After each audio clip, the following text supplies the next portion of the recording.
We have RJ Ochoa of Blogging the Boys on the 1440 Keys hotline. RJ, good morning, my guy. Thanks for joining us this morning. Of course. Thanks for having me. Happy Sunday. Yeah, happy Sunday to you. Happy Cowboys game day. It is Cowboys and Texans. And before we dive into that, let's start with last week, RJ. The 54-19 win over the Colts, 33 points scored in the fourth quarter alone. Is that the most impressive stretch you've ever seen the Cowboys play football in those 12 minutes? Honestly, probably not. I hate to take anything away from it. Obviously, it was incredible. But that kind of thing only happens, because of some luck, right? You get some really bad play on the other side of things. And so the Cowboys certainly took advantage of all that. But I do think that I feel like they've just been more dominant at times. It just, it wasn't a fair fight. But I don't think anybody's complaining about that 1 week later. No, definitely not. And then, of course, a couple of weeks back, they did have that 40-3 win against the Vikings. I guess, it's just it's pretty awesome to see Dallas, right? When they're able to turn it on and they're able to put things together, they have looked like the much better team than a majority of the teams that they faced this year. Now, when we talk about last week, the Zeke in the box celebration, is that the best celebration involving a Salvation Army kettle ever? Probably. I think, the Thanksgiving Day one, the whack-a-mole was really great. People forget about T.O.'s in 2006. I loved that one, and that was kind of the very first. All he did was drop it in the bucket, which, really isn't that impressive of a thing when you've got all sorts of creativity flowing now. But yeah, it was. I like that they're incorporating some movement now. It's not just jumping in and everybody kind of cheering. There's a high level of creativity behind all these ideas. And the fact that these guys are getting fined for it is, it is what it is in that regard. But, hey, fun times are being had. And if you're a Cowboys fan out there, definitely enjoy this ride that this team is on. We're with RJ Ochoa of Blogging the Boys. James Washington is back, RJ, removed from the IR. He's on the active roster. The inactives just came out today, and James Washington is not on the inactive list versus the Texans. We expecting to see some James Washington on the field today? Yeah, I don't know how he doesn't get a sizable amount of snaps. He hasn't really played. He was injured very, very early into training camp, and so it's been a long time coming, obviously. He was the first external free agent that the Cowboys signed over the offseason, and so if this game goes the way that I think all of us are kind of thinking and certainly hoping with things running away from the Texans, it should provide an opportunity for James to kind of get involved and get acclimated. Next week would hopefully provide a similar sort of opportunity against the Jaguars because everybody's obviously looking forward to 2 weeks from now when the Cowboys host the Eagles on Christmas Eve. Yeah, you're right about that, man. A couple of games, Texans, Jaguars, of course, and then that big showdown Christmas Eve against the Eagles. I'm excited about Washington, coming back, and especially with all of this Odell Beckham talk that's been going on for the past month or so, and then this past week, things finally come to a head. They meet with him. There's nothing transpires out of that. And then Odell has these comments, RJ, where he pretty much said he doesn't want to be in the regular season. He wants to be ready for the playoffs. Do you feel like that's a reason why, or the main reason why the Cowboys didn't pull the trigger on bringing in Odell Beckham? Yeah, it was a lot of fun. It's really been a really fun, maybe a little bit longer than a month, maybe about 5-6 weeks. But it was always going to come down to the medicals, and I do think that a lot of Cowboys fans understood that, and so we just kind of let the moment be what it was and enjoyed it and kind of steered into it. But I don't think it's super disappointing. It just kind of is what it is. And so I think a lot of people are proud of the Cowboys for being able to kind of walk away from this situation. The Giants and the Bills clearly feel the same. It shows some growth, I think, from the Cowboys that they can head home at 9:00. They don't have to stay till closing time anymore. And so that's a good thing, and that's a positive sign. But it was fun while it lasted, but I do think the Cowboys are moving on just the same way that New York and Buffalo are. Did you get a sense that Cowboys players were getting a little bit frustrated with the Odell talks? I know DeMarcus Lawrence had some comments saying, if it's going to be a circus, then I don't want him. And, CeeDee Lamb even sounded a little bit put off at times when he was getting asked the Odell questions. Do you think that just kind of wore on the guys? I think that anything that is repetitive wears on them. I mean, it was, when's Dak coming back, right?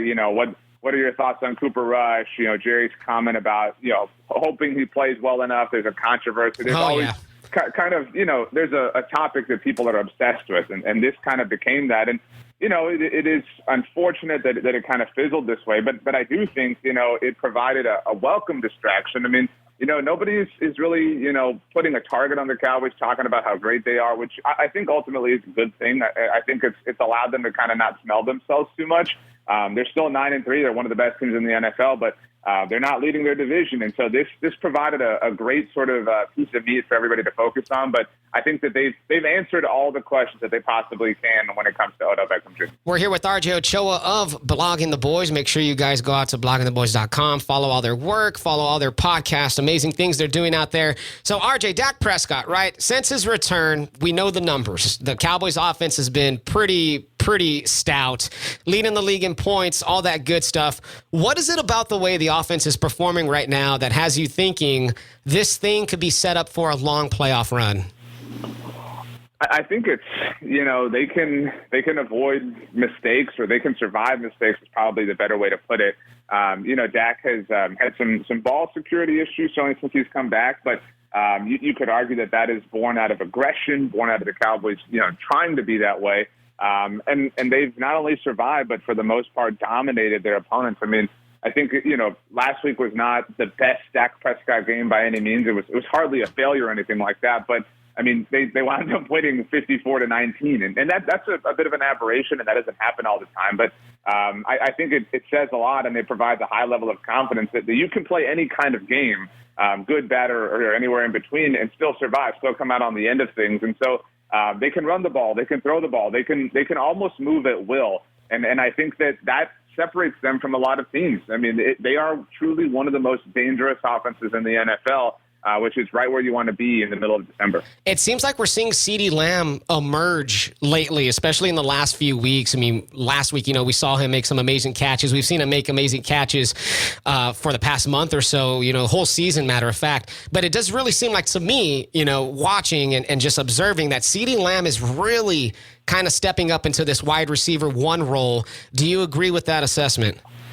Yeah, I do think that, he's been more, pick a cliche you want, in control, dominant, whatever.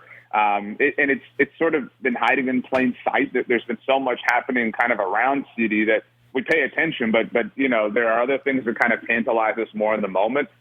He's right there. I mean, he doesn't have the kind of physical aggression that say a Justin Jefferson does, but from a production standpoint, he's up there with Jefferson or Tyreek Hill or Devontae Adams, Stephon Diggs. He is one of the best top flight wide receivers in the NFL. And again, he's not a physically monstrous person. I think people see A.J. Brown and he's so intimidating from a physical standpoint that they just kind of fall over at that. But he is truly, truly, truly one of the best receivers in the NFL, which is strange. I mean, he's probably had the most Jekyll and Hyde season, I think, of anybody on the Cowboys. But thankfully, he's at the right place here in the most important time of the year. Yeah, RJ, we were talking about the Colts, the Cowboys' big win over the Colts, and I want to focus on their defense a little bit. I mean, I don't know how many times in NFL history teams drop 54 points with their quarterback only throwing for 170 yards. It is. So to your point, I mean, it's rare, and I mean, it's rare to have any quarter, let alone a final quarter, the way the Cowboys did.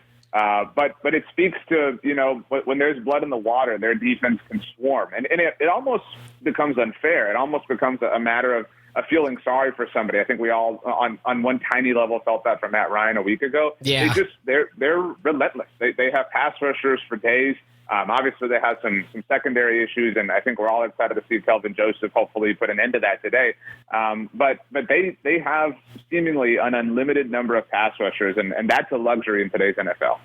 Yeah, and focusing on this Texans game today at noon, what do you think are their keys to victory? Because you can make the argument that the Texans are the worst team in the NFL, but they play with a lot of pride, and this is a rivalry of sorts. The Texans haven't been too competitive this year, but what do you think are some of the keys to the Cowboys to not fall into that trap game mentality? I mean, I think it's, obviously taking it seriously and not, we've seen the Cowboys, independent of it being against the Texans, we've seen them start slow in noon games. We've seen them kind of come out of the gate, in a lackadaisical way. And I don't think that's a circumstance of them smelling themselves or anything, but I think they just are, they take a little while to rev up the engine. And so I think the key is come out hot. And if you want to take any time off, make it be the fourth quarter. Put the game so far out of hand, let Cooper Rush go to work and warm up James Washington like we were talking about. And so you could call it starting fast. You could call it starting with intensity, but they have to, they have to bury them right away. I mean, I'm not afraid. I don't think any of us are afraid of the Texans coming back and making it a game. But you're better than that. I mean, you're so much better than that. So you should put this thing away. It should be an enjoyable afternoon for everybody. Some people want to turn their game off or whatever. It should be that type of day. And so make it that type of day and don't let it be any other time. There we go. We're with RJ Ochoa of Blogging the Boys, and we do have Cowboys and Texans coming up at noon with 11 a.m. pregame following the show.